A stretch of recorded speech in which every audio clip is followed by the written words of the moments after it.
we finally pulled it off.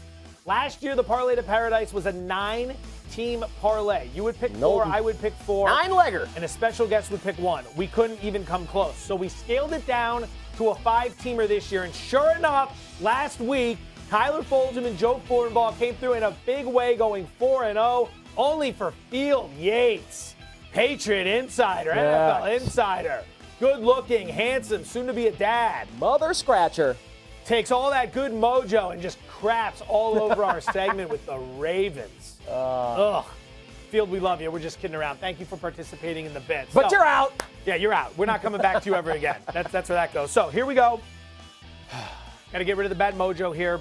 Your 2 picks for this week, college, pro, whatever you like, fire away. I'm going to back it up with another 2 for 2. This is going to have a decidedly homer feel to my picks. Let's start in the college gridiron Saturday at Faurot Field. I'm taking my Missouri Tigers laying the 3 against my Faja's Tennessee Volunteers. Dad just texted me he might be going to the game on a solo mission. Mizzou's 2 losses this season have come against 2 teams that are combined 8-0, Boston College and Kentucky. And those 2 losses, last week the BC, occurred in overtime, and at Kentucky and Lexington, a back-and-forth 1-score game that was never more than 1 possession. Good game. Meanwhile, you take a look at Tennessee. They're 1-2 versus FBS competition this season. They got blown out in the swamp by Florida. They let Pitt come into Neyland Stadium and get a dub.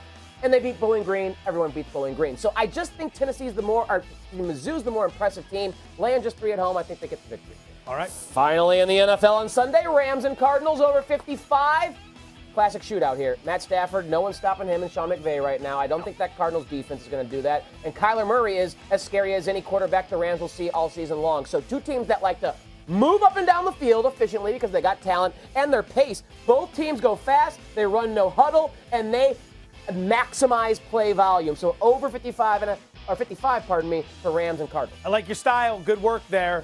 Keep it up. 2-0 last week. Very nicely done. Your turn, my friend. I'm going to stick with the college football gridiron this week. The pro card, I don't have anything I love. Okay, I've got to be in love with the pro card, not in love with it. So I'm going to go with 2 college plays. Number 1, first half wager in the Georgia-Arkansas game. It's going to be on the under 24.5 points. Georgia's defense, if you haven't seen it, it's ferocious. It's actually scary to watch from thousands of miles away. It's very scary. 5.7 points per game allowed, 3.1 yards per play allowed.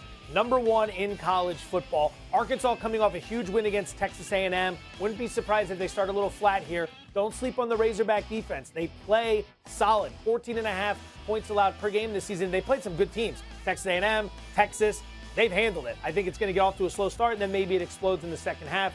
That's not our problem. We're only worried about the first 30 minutes. Pick number 2.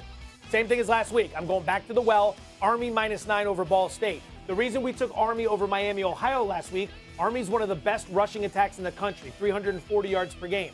The opposition, Miami of Ohio, couldn't defend the run.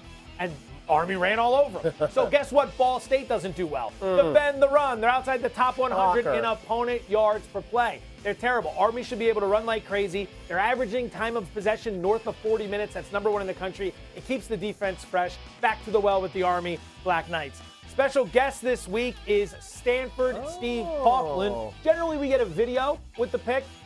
I don't care for Coughlin all that much, so we'll just put his pick up on the screen. And he's going to go with Western Kentucky plus 5.5. 10.5. Michigan State plus 10.5. Excuse me.